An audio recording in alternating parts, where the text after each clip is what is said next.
All right, good morning. I'm going to talk to you today about what we do at the Naval Postgraduate School, and we're going to talk about education, but the topic of the working group is real games. What the real games and education have to do with each other. Well, I'll explain. And as Colin pointed out, the Rob Brooks is in that.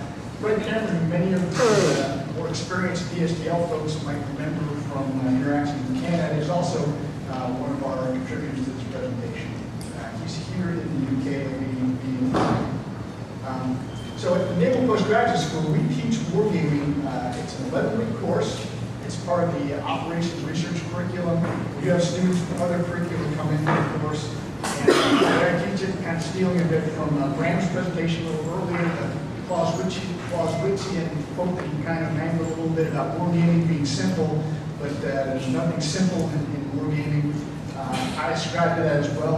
When we teach wargaming at NPS, the first 6 weeks are spent teaching wargaming, and after that, the students are broken up into groups, and they're off working on a capstone project. Here's where the real comes in. The capstone project students work on are actually for a DoD or defense partner sponsor. And what I found over the 7 years of teaching the wargaming course is that the students, their critique after the end of the course was, we need more time for the game development. So the way we've done this is for the first 5 weeks when we teach them about wargaming, on week 2, which is after they've learned how to spell wargaming without the space, right? Week 2, I introduce them to the real-life DoD sponsor.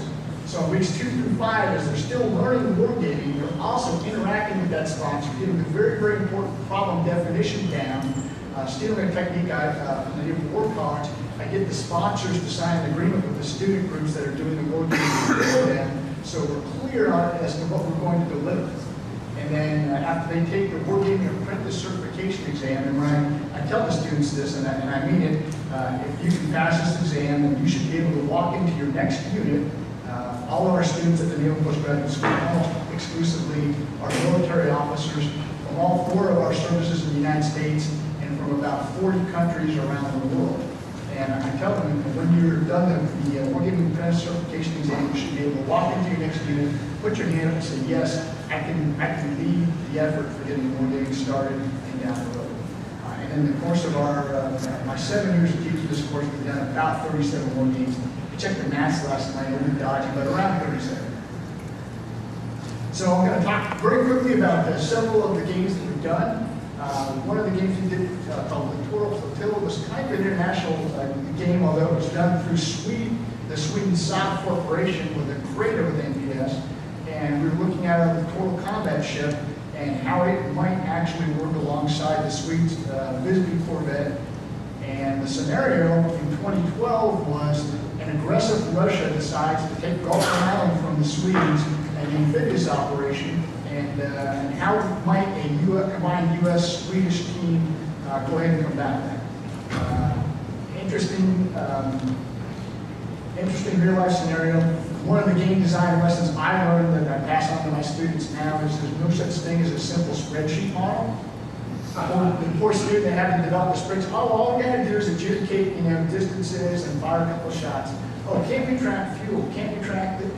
And poor one student in charge of the spreadsheet model, head was about to explode by the time his game was done. So lesson in game design, there's no such thing as a simple spreadsheet model. Just recently, we started to have our defense analysis students, or predominantly special operations students, take our course, and we got sponsors from our Special Operations Command to do that. So our Special Operations Command, based in Tampa, Florida, has an organization called J3I, or J3 Operations Staff Section, has an international component. They have several countries represented, many who are sitting here today, represented in their cell there. And so our look, unclassified game at hybrid warfare in the high north, where a lot of countries have equities to include the Baltic nations, obviously Russia, some NATO, some not NATO. Interesting dynamics there. We have actually a Canadian Special Ops Colonel as one of our players, and we tried the best we could not to involve a whole of NATO solution to get the game down the road, and I think that does kind of mirror real life in some respects. I have a lot of admiration for NATO. I was assigned over there as an Army officer, but our organization sometimes to work through. We also followed up that, or had another game for our special ops students looking at countering ISIL's flow of foreign fighters. And the task to us was, can we design a game that understands all the complexities of countering the flow of foreign fighters from any country into Syria. We're looking at the U.S. and what our policies were, and what actions can and can we not take. Costa Comitatus applies to us in the United States. We can't have the military folks do anything in the U.S. But how do we interact with our FBI, State Department, et cetera, all the folks that are trying to coordinate and track people coming from the United States or other countries? We actually have an active duty FBI agent as one of the players. Students when I got him, great asset. I left that game feeling a lot more confident that we were able to, in the United States, we're able to kind of track what's going on. There's always going to be incidents, of course. We have a new concept in the United States Navy called distributed lethality. And the concept is this. We know that our multi-billion-dollar aircraft carrier, that's the focus of our offensive firepower in the United States Navy, is very vulnerable. Look at the South China Sea and the East China Sea, in the range of the Chinese DF-21 Foxtrot ballistic anti-ship cruise missiles coming in. Those are problematic. So the idea is, can we project an offensive capability by putting some offensive firepower, distributing it on some of our other ships? And how is that perceived around the world? So these games, interestingly enough, didn't go to shooting matches. We're looking at what we call in the United States Phase 0 and Phase 1 operations, Phase 1 being deterrence.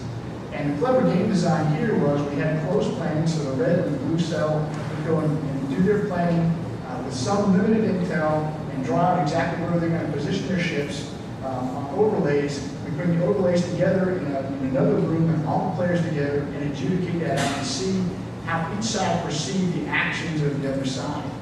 The other innovative thing we did here, what we call red teaming, at least in our Wargaming vernacular, is we want the red cell to be not only accurate as far as cultural, but we want them to actually know what blue's trying to do and break their concept.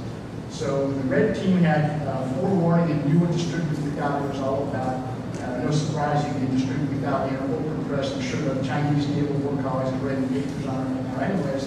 But we wanted that team to be as accurate as possible. And the interesting thing is, since we have international students, we have 2 Indonesian Navy officers on that team help us to understand the region much better. And one of the other key game design lessons I learned from this one is in our play test, we actually had an Indonesian Navy commander and a Singaporean Navy commander opposing each other in the play test, and they were providing actionable insights and results much before we got to the real game. So you can learn things in a play test that are going to be insights for your sponsor. Don't forget to have somebody sitting there taking notes. Now, we followed that up with another distributed lethality game in the Eastern Mediterranean because I had 3 Turkish officers on the team, and we wanted to understand that region of the world better. And the scenario was real-life Syria, and we're going to start lobbying in a NATO naval task force, lob Tomahawk missiles in, and the Russians are going to threaten not to let us do that. And the question is, how could our distributed lethality concept there deter the Russians from stopping us from doing what we're doing? Now, in this course, I basically teach an analytic wargaming construct, and what I mean by that is that we build the game around the framework of getting data and information out of the game. This game was more of an educational or experiential game, and Rex, we used Aftershock. One of the things we do in the course is I've front-loaded all my lectures, so at night the students get to listen to me drone on and on with the PowerPoint slides, but during our class time together, we basically do hands-on things. You can't learn wargaming without doing it. And so we do things like play games that are pertinent to the gaming project that they have. So we played Aftershock, we played Pandemic for this group to try and understand better how we might create a game, and the focus was creating a game for this 9th Mission Support Command, which is an Army unit based out of Pearl Harbor, and they're a reserve unit, so when they get activated, their mission is going to be to go to a scene of a crisis like American Samoa gets hit by a typhoon. You're going to be defense support to civil authorities and help them get that island back operational. And none of the staff and that 9th Mission Support Command were familiar with this, and the idea is to create games so that they can become familiar with what that environment is going to be like if that eventuality happens. These two games, two different interesting games here. I'll talk about the U.S. Army Pacific one. Very challenging game in that we were actually wargaming part of a real-life war plan, which creates all sorts of bureaucratic and administrative things. The game itself, we had to be ready to a security program, and we had to conduct the game in a SCIF, a classified area. And the interesting thing in this game, we had General Brooks, the 4-star General Commander of the U.S. Army Pacific, actually visited NPS and get to update him on his war game that my 4 students were doing. And then we actually got to send a student out to Hawaii and back refund him on that. Again, interestingly enough as well, our focus here was on deterrence. It's like, how can we take actions in the Pacific to deter something from escalating from phase 0, phase 1 into a phase 2 shooting? And the other game was one of the first games, the only 2 games I've had that I've actually deployed students to conduct the game other than the NPS campus. When we do our leveling course, the 11th week, the game is conducted at NPS, and the sponsors fly out to see the game. If you want to be a sponsor, you can get a trip to Monterey that way. But in this case, the sponsor was down in San Diego and wanted to deploy the team down there. Well, I had 3 different games operating at the same time, and so I deployed the students down there without me there. So kind of an anxious dad allowing the baby to be born without me being present. And it did a great job. One of the innovative things about this game design, we wanted to compare this new concept called Undersea Constellation, a collection of technologies to help our communications underwater, unmanned underwater vehicles, etc. We wanted to understand how that affected the way you planned and how you plan that concept of operations. So we did it with and without, and we would play first without Undersea Constellation and then with Undersea Constellation. And Red wouldn't know what Blue was playing with. But we tried to understand how we could avoid the bias of playing the game the first time, seeing Red react. You're in the same environment, same scenario, you've learned something in the game. How do you get rid of that learning bias so your results and your comparison results aren't influenced by that? And the students came up with a brilliant idea. They played both games at once. The Blue Commander would play both sides at once. Red Commander would respond both sides at once. And so you eliminated the learning bias. So I thought that was brilliant. Students thought about that. I didn't think of it. This game we played on Monday or Tuesday reminded me of some games we did in 2012, and the idea was this. Our President of the United States, Barack Obama, and former George Bush said, the United States will not allow a mass atrocity to happen without responding. Of course, we've got no doctrine in the military on how we're going to respond, and we know full well if we're going to respond, it's going to be a military problem. And so the question was, how do we understand how we might respond to a mass atrocity? The first games we did were set in West Darfur, lots of different refugee problems, Janjaweed, bad guys going around hacking up refugees with machetes.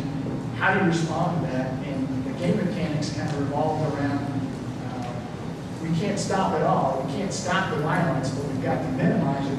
And quite quickly, the press team we play, as we saw in the game on Tuesday, and that we're trying to, as the U.S., prevent a CNN event, a huge mass casualty.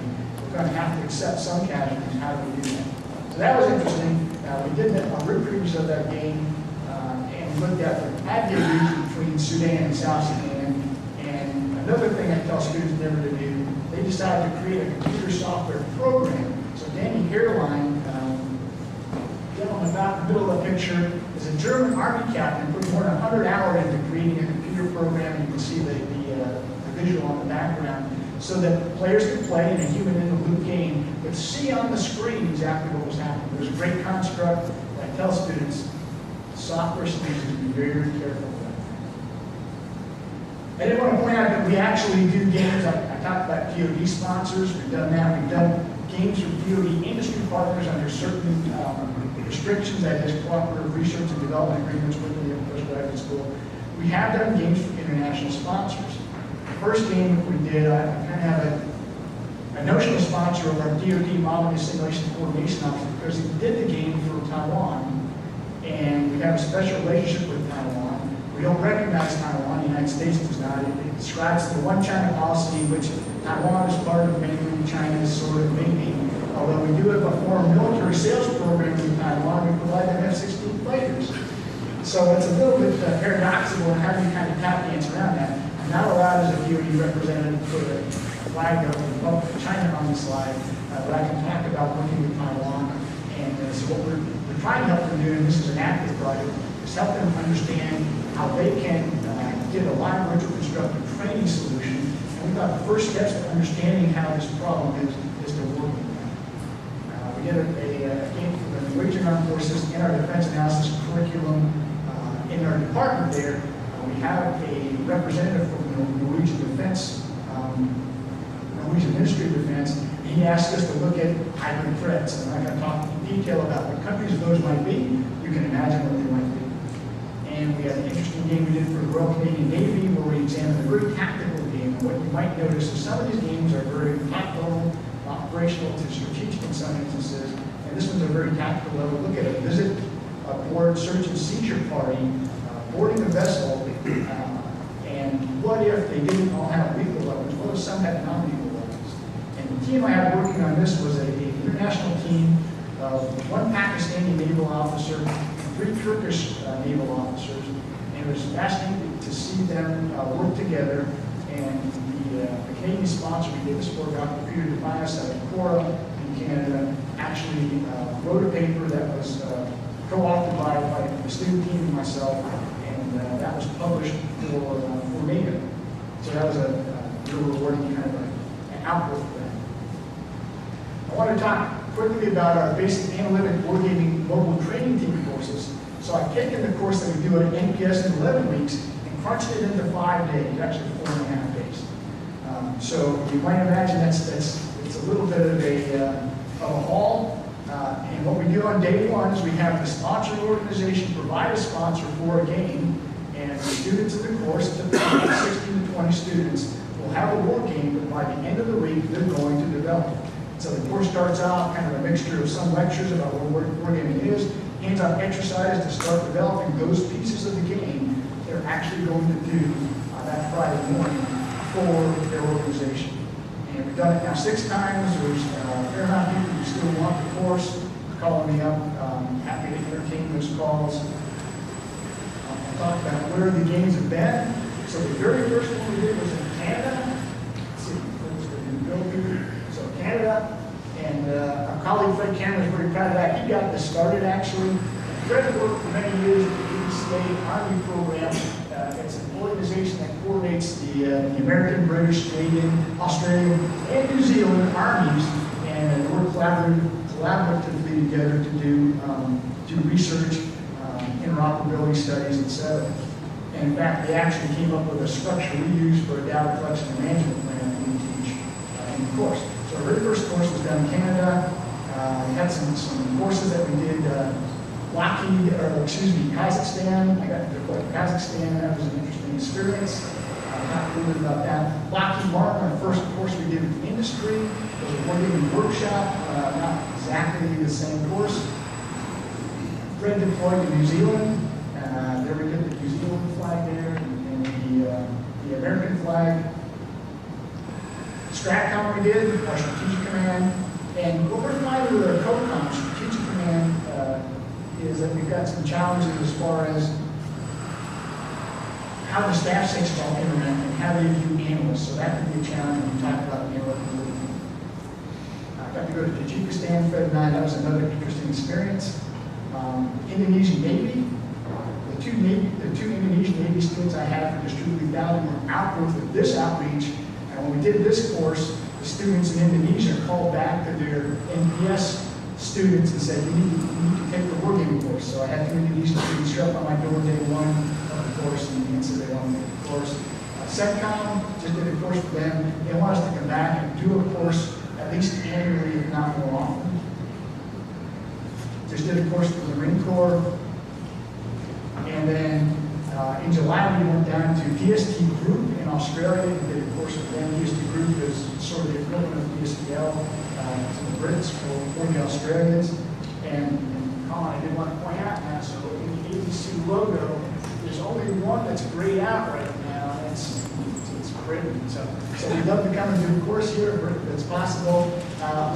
The standard basic analytic wargaming course that we do, that we take on the road in 5 days,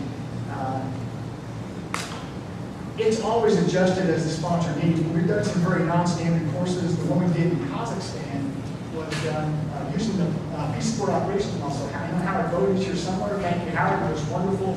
They had a fictitious scenario we used, and it was great for a stimulation exercise to take a group of Kazakh officers and NCOs who had learned to MPC and then see how well they learned it by putting them in the environment that we used POSIT to do, and see how well they responded to different situations, how they deployed the forces, what they expected to see happen in that fictitious scenario, and then what POSIT actually told them happened. And then we asked them to explain what the differences were, and that was fascinating as well. I told you Fred and I got to go to Tajikistan. The guy in the checkered shirt there was an officer, a Tajik who had fought in Afghanistan in 1980 in the Soviet Army.